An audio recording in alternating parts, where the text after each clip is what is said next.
acara selanjutnya ceramah agama yang akan dibawakan oleh Bapak Ustadz Mulyadi SHI. Kepada Bapak persilakan.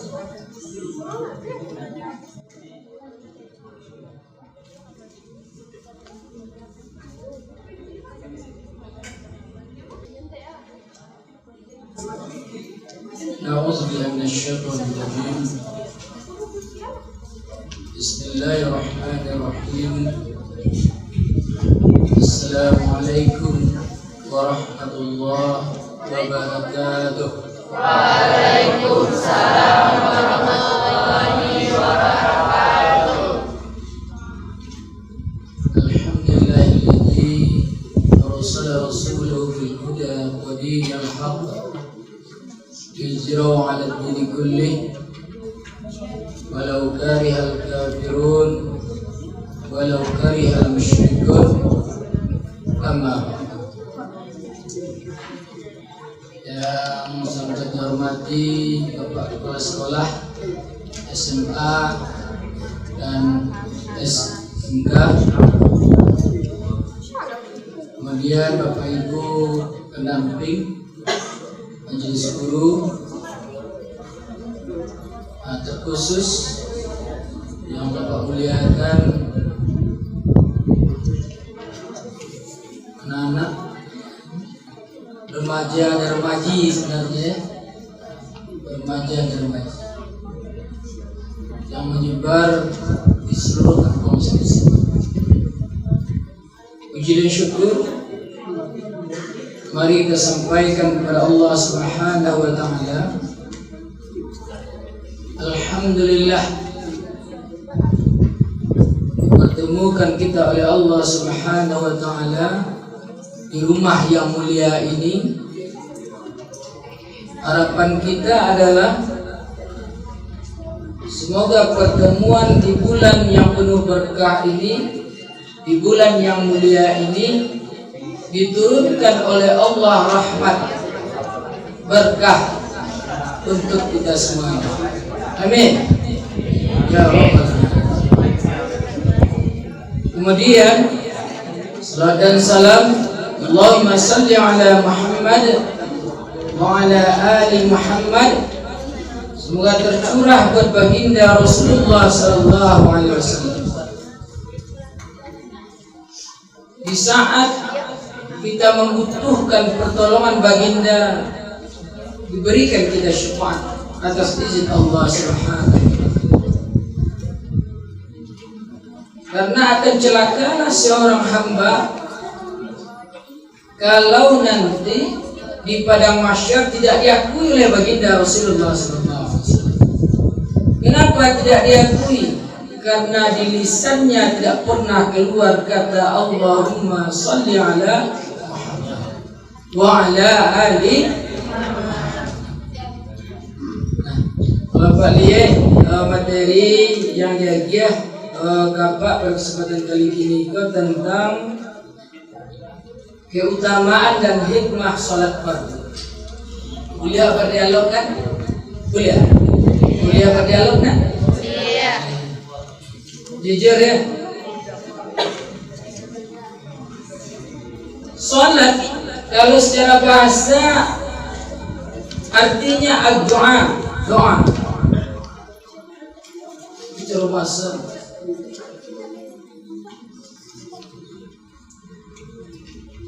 muncul pikiran usilnya, awak lagi berdoa apa? Berarti salat atau tidak perlu salat lain? Bukan begitu.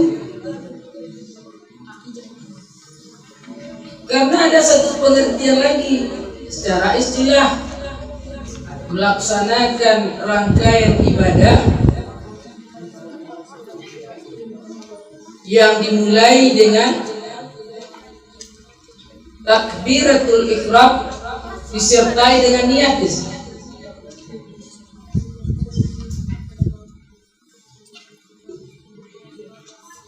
Berupa gerakan tangan, perbuatan dan lisan, qalbu, tiga unsur. Ada lisan, ada perbuatan, ada qalbu. Hingga rukun salat itu 3 juga bagi.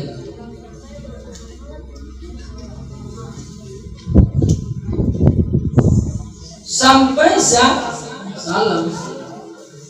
Itu yang salat. Kalau ada orang yang salat, dia udah ngomong nih Bismillahirrahmanirrahim, tapi di hatinya lain. Benar nggak salatnya? Hah? Ini betul salatnya? Enggak. Atau bacaannya benar? Masih. Perbuatan salatnya tidak sempurna. Ruku, sujudnya tidak sempurna. Rukunya misalnya. Benar nggak salatnya? Siapa yang bisa berdiri sebentar? Nah, itu ya. Yang lihat. Maju. Ya Pak, itu yang di tiang. Siapa namanya? Sekarang. Hei. Halo. Sekarang.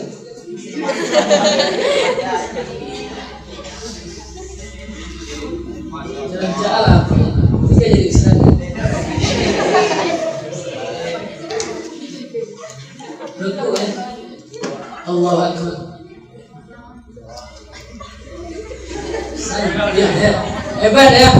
Bagus.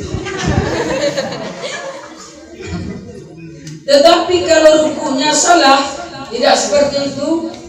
Mungkin di tinggian badan, atau kepalanya di tinggiannya, atau kaki mungkin di bungkuan, atau tangan tidak lurus. Benar nggak salatnya? Enggak benar. Kenapa salat itu harus terdiri dari 3 unsur? Lisan, perbuatan, hati.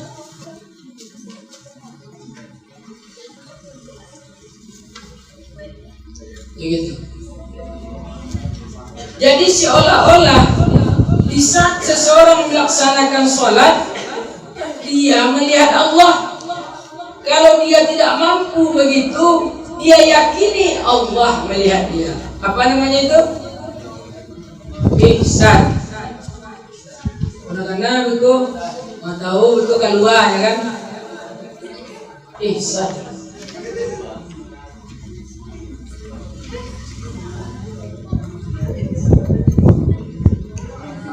Bahwa salat itu seolah-olah kita melihat Allah Subhanahu.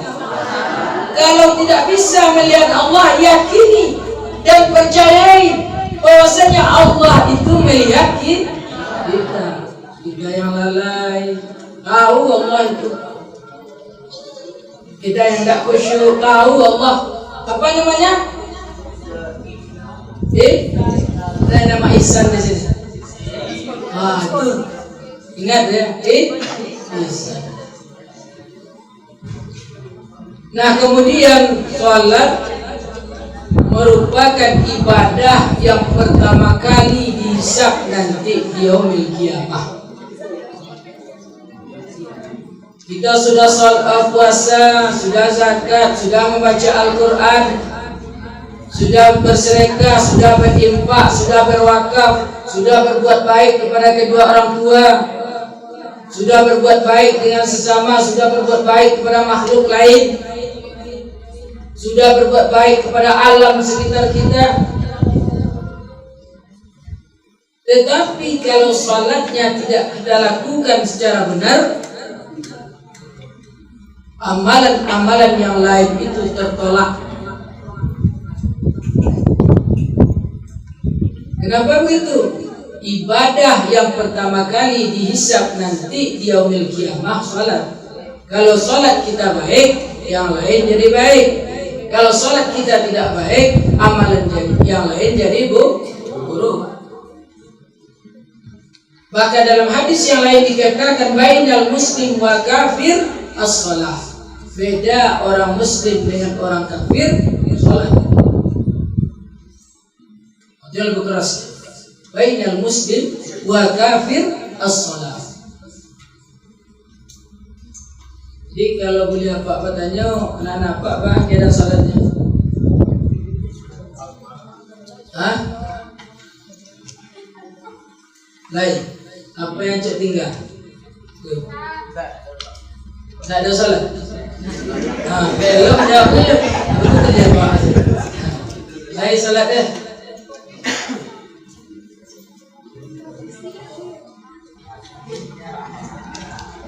Kalau aku cek tinggal salat, saya namanya? Ya. Apa yang cek tinggal salat? Isya ya, alhamdulillah ya.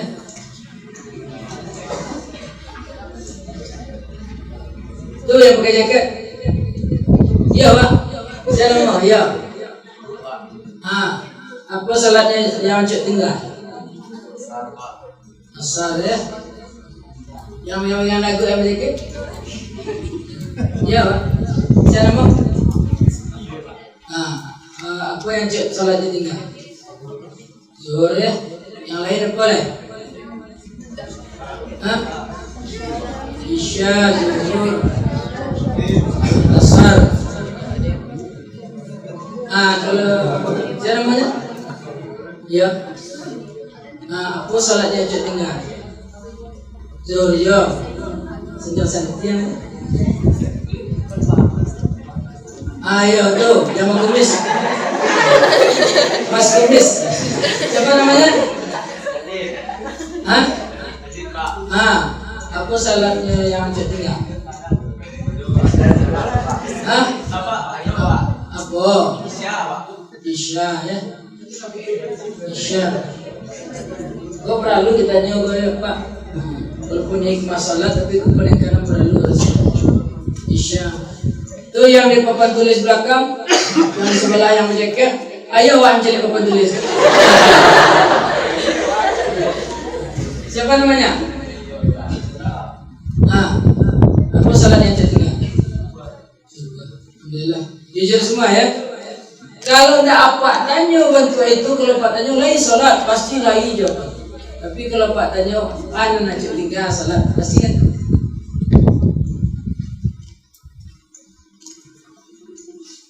Nah begitu baru keadaan salat kita. Padahal salat itu kunci dari segala ibadah. Zuhurnya masih tinggal, asarnya masih lewat, isya ketiduran, maghrib capek, subuh kesiangan.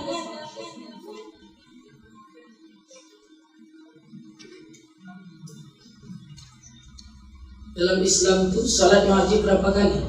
5. Itu ajaran Islam. Kalau dikerjakan 4 kali, ajaran apa? Ada enggak? Islam mengajarkan salat 4 kali sehari semalam? Enggak ada. 3 kali, lebih enggak ada lagi. 2 kali, 1 kali, tidak salat sama sekali. Enggak ada tuh ajaran Islam kayak gitu. Berapa salatnya? 5 kali. Makanya dikatakan Nabi, bainal muslim wa kafir as-salat.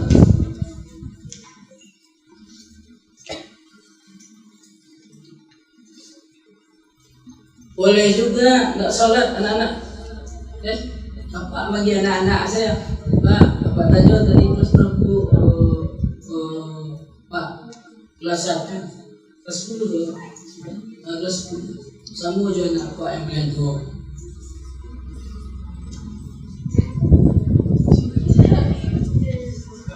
Nah jadi begitu. Boleh enggak meninggalkan sholat? Boleh. Kenapa bilang tidak? Boleh. Tetapi yang dibenarkan syariat. Coba tuh yang berhadas, yang haid, nifas, wiladah. Nifas, wiladah nggak ada nih, betul-betul. Si remaja ya. Yang haid nggak ada tuh yang perempuan. Laki-laki ada haid nggak? Ada? Hah? Nggak ada, nggak mungkin. Kalau ada pun tuh ada kelainan. Yang boleh tak sholat. Yang kedua, anak-anak. Ini bagaimana anak-anak udah berkumis, udah ada jenggotnya lagi, udah balik semua kan lagi-lagi? Udah. Nah, tinggal satu lagi alasan boleh meninggalkan sholat. Apa itu? Gila. Boleh awak tak sholat tapi gila dulu, lemua. Yang tak sholat berarti awaknya boleh sedang ya. Kanak-kanak ya, di waktu malas kita melaksanakan sholat, angin tak gila berarti tidak berfungsi akal kita berarti. Yang lain dari itu sakit, bahkan hampir meninggal pun harus melaksanakan sholat. Begitu penting sholat. Nah, kenapa sholat itu penting? Kita lihat berapa keutamaan sholat. Pertama, membersihkan diri dari dosa. Sholat dari satu waktu, dari subuh ke zuhur, zuhur ke asar, asar ke maghrib, maghrib ke isya, itu menghapuskan dosa. Ada tak awak di situ yang tak punya dosa? Hah? Ada tak? Yang tak punya dosa?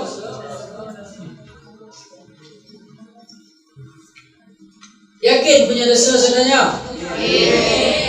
Salat itulah untuk membersihkannya. Orang yang salat itu dia bersih. Kalau kita lihat ayat firman Allah dalam surat Hud ayat 1 balik, kata Allah, wa qimis salata tarafa nahari wa zulfan minal lail innal hasanati yuzhibna as-sayyi'at dzalika dzikra lidz-dzakirin.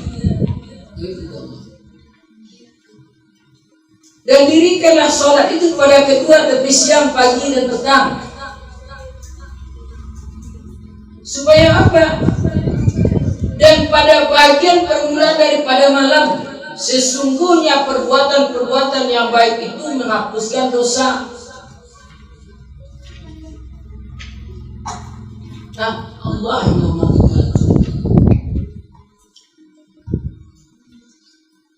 perbuatan-perbuatan yang buruk itulah peringatan bagi orang-orang yang ingat. Jadi tiap salat itu bisa menghapuskan dosa. Kalau orang tiap harinya salatnya tinggal-tinggal, tidak dilaksanakan, tidak dilakukan, nah bagaimana keadaan dirinya? Bersih atau kotor? Penuh dosa atau suci? Penuh dosa atau suci? Penuh dosa. Apalagi ada tinggal isya, tinggal subuh, itu tanda orang munafik. Siapa orang munafik? Berat dia salat isya dan salat subuh. Orang munafik. Mudah siap menandai itu. Aduh, kalau subuhnya tinggal, isyanya tinggal, berarti dia memiliki tanda-tanda orang munafik.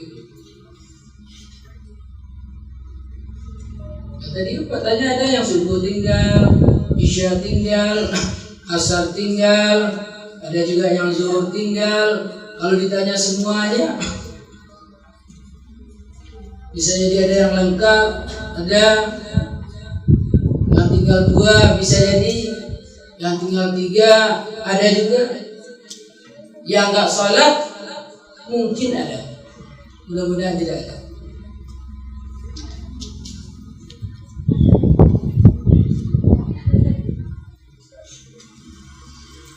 Jadi sadarilah diri kita penuh dengan perbuatan dosa.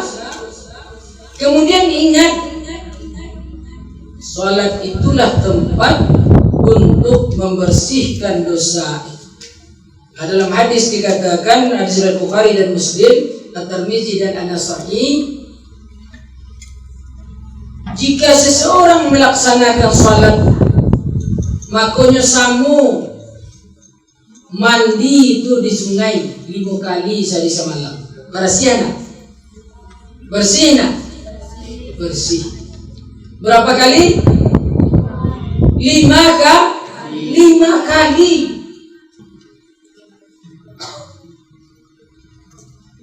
Karena ingat bagaimana sholat itu bisa membersihkan manusia. Orang muslim seperti apa? Seperti rumahnya dicuci oleh air sungai 5 kali. Dalam lafaz yang lain ada yang mengatakan seperti dia mandi 5 kali sehari semalam. Yang hitam ada apa jadi putih jadi, ya kan? Yang putih tambah putih pak. Saking ngacoknya membersihkan diri. Kemudian yang kedua, keutamaan dari sholat itu mencegah perbuatan keji dan perbuatan munkar. Inna salata tanha 'anil fahsya'i wal munkar. Mencegah perbuatan keji dan perbuatan munkar. Perbuatan munkar apa saja? Tahu? Yang munkar apa saja? Yang tak sholat, yang bohong, yang cabut sekolah. Munkar. Apalagi yang perbuatan munkar? Coba, yang munkar.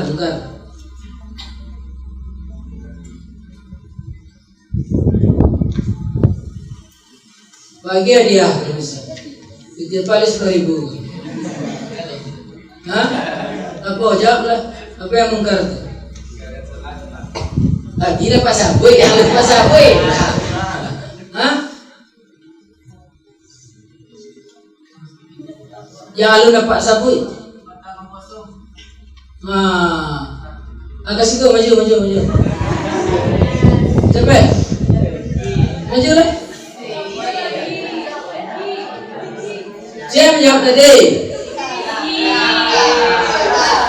Ayo, apa kamu pikir? Sekarang. Nak, saya namanya. Saya namanya sekarang.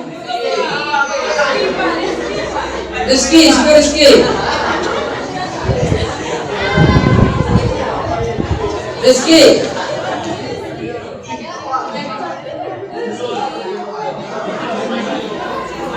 Malu rezeki ya.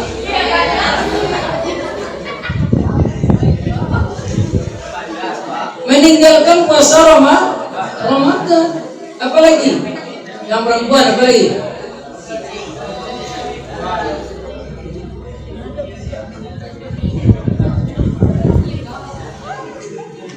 Nah, perbuatan keji. Yang perbuatan keji tadi salat, inna salata tanha 'anil fahsya'i wal munkar.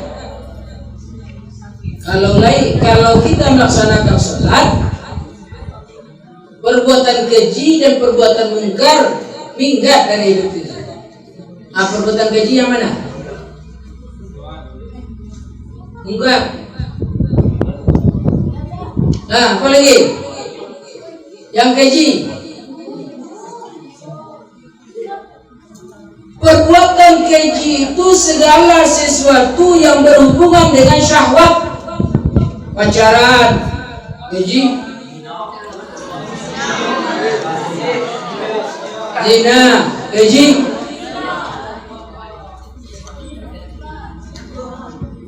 Selingkuh, keji. Apa lagi? Ya keji itu. Apa lagi?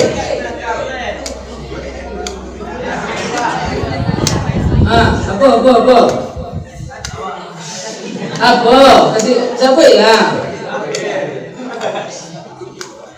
Apa?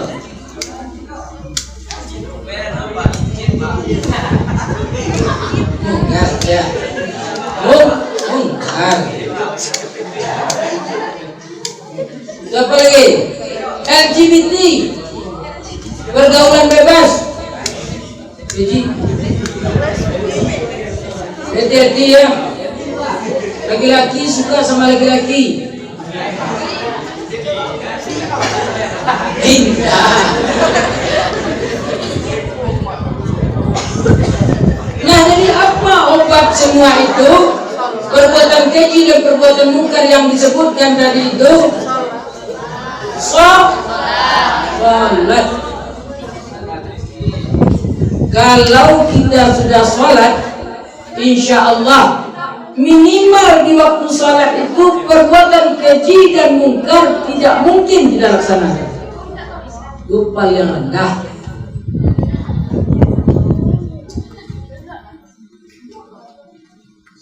Kalau kemudian sholat itu berpengaruh kepada kehidupan hamba Allah, dengan sholat itu kemudian dia mampu memagar dirinya dari perbuatan-perbuatan main chip, lagi bohong, cabut sekolah, tidak mau belajar, tidak patuh ke guru.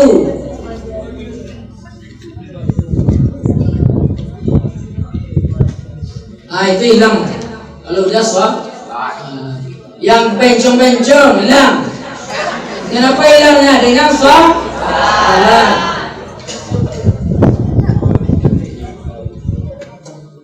Abenya sholat. Makanya kita disuruh sholat. Itu yang kedua.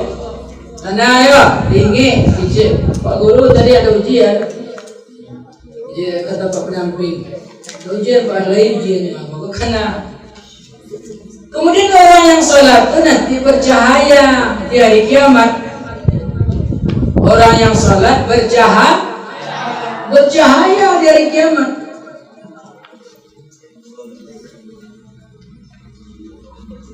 Bercahaya. Sehingga dalam riwayat dikatakan, bagaimana nanti ya Rasulullah engkau mencari umat engkau? Mudah, kata Rasul. Kenapa? Umatku itu akan nampak cahaya-cahaya dari bekas wudhunya. Wajahnya bercahaya, tangannya bercahaya, kepalanya bercahaya, telinganya bercahaya, kedua kakinya bercahaya. Sehingga digambarkan oleh baginda Rasulullah SAW, itu sadunya pakaian putih. Kalau di riwayat dikatakan wudhu yang sadunya warna putih, tetapi ada 1-2 yang berwarna hitam. Mudah nak nampak, walaupun rapi. Mudah, begitu nanti kita menghadapi Muhammad. Diberikan oleh Allah bagi orang-orang yang salat itu di anggota wudhunya cahaya.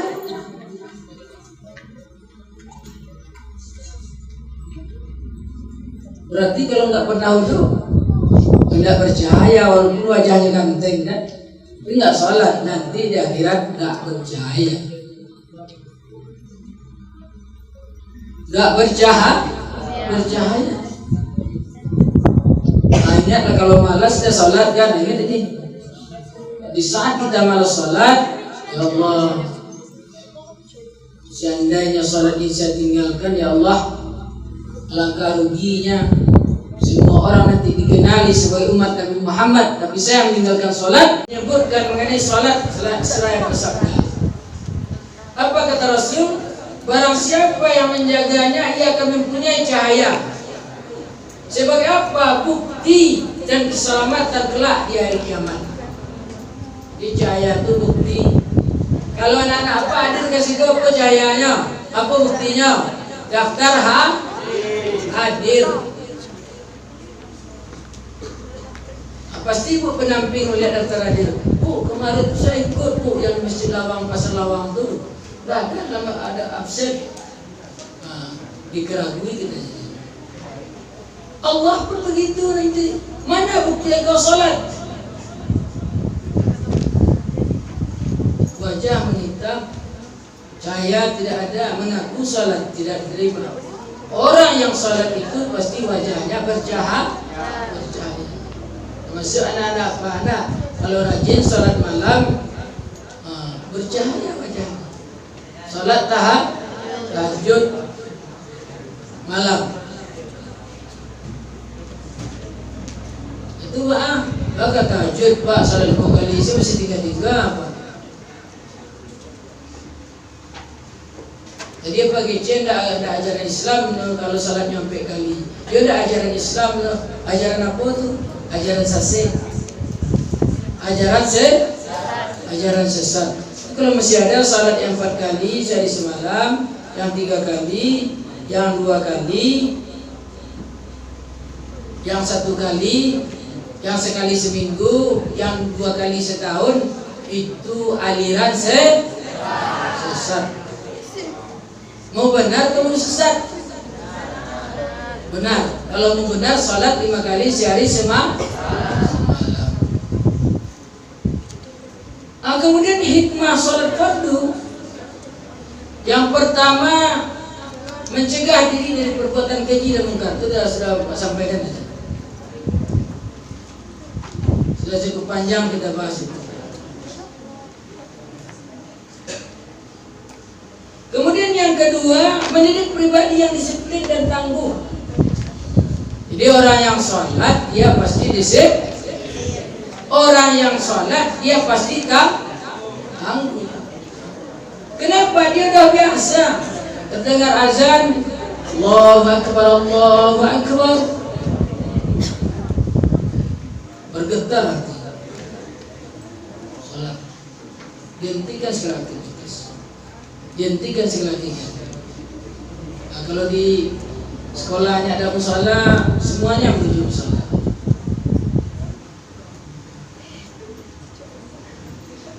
Jangan kita berhenti azan saja, tapi salat tidak kita lakukan. Oh sebentar kita dengar azan dulu, azan.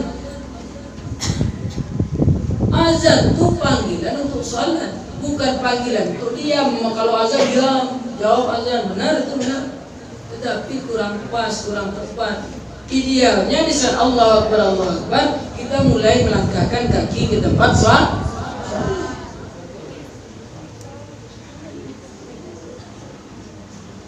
Asar begitu juga, maghrib begitu juga, ada di rumah kita. Isya begitu juga, walaupun sedang asik main game,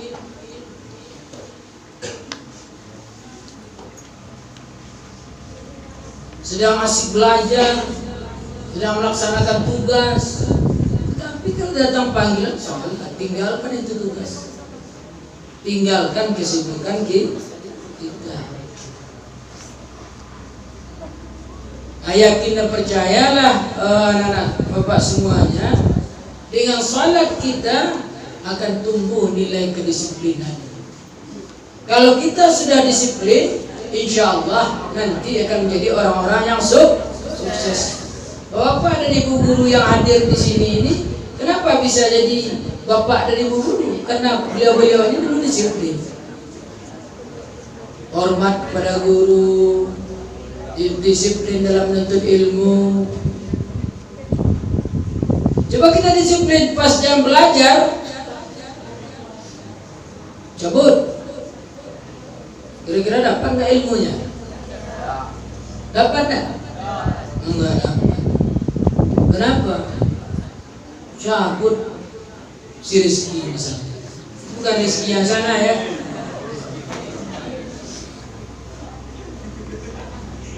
Pas guru menerangkan, kita bercerita, main-main,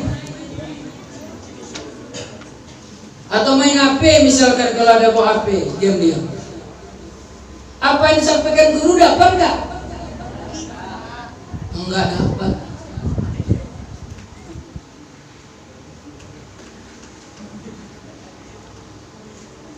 Karena itu laksanakan sholat itu, tegakkan dan dirikan sholat itu secara benar melingkupi 3 rukun yang tadi. Ada rukun lisan, ada rukun perbuatan, ada rukun qalbi, rukun hati. Harus full.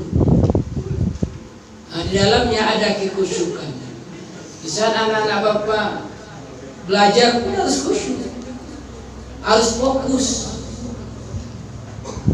Sedikit saja main-main, apa yang disampaikan tidak akan dapat, terputus dia minimal.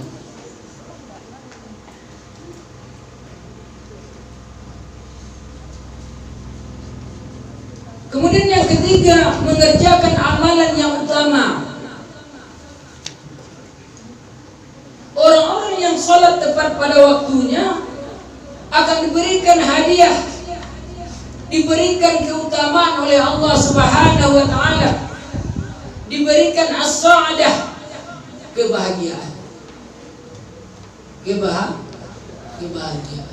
Kalaulah Allah kemudian menancapkan kebahagiaan itu kepada kalbu kita, itu dia bertahan lama sampai ruh dan jasad kita dipisahkan, tetap kebahagiaan itu ada dalam hati. Tapi kalau kebahagiaan itu datangnya dari luar, itu sebentar saja. Coba yang healing ke Pantai Padang, bahagia enggak? Bahagia enggak? Bahagia sama keluarga, sama teman, pasti bahagia. Pasti bahagia. Tetapi setelah habis uangnya, setelah habis duitnya, pulang dari Padang tuh bahagia juga enggak? Kurang bahagia. Itu buktinya. Kebahagiaan yang datang dari luar itu hanya sementara. Hanya sementara.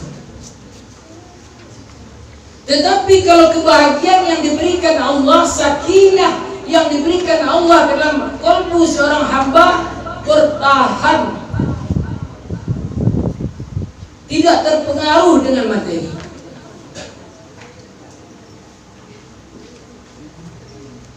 tidak terpengaruh dengan dunia. Kenapa? Allah sendiri yang memberikan dia as-sa'adah.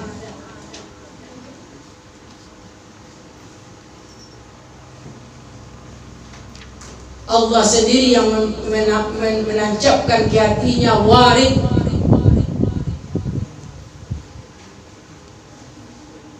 Itu yang akan kita cari, memahami rasa salat itu.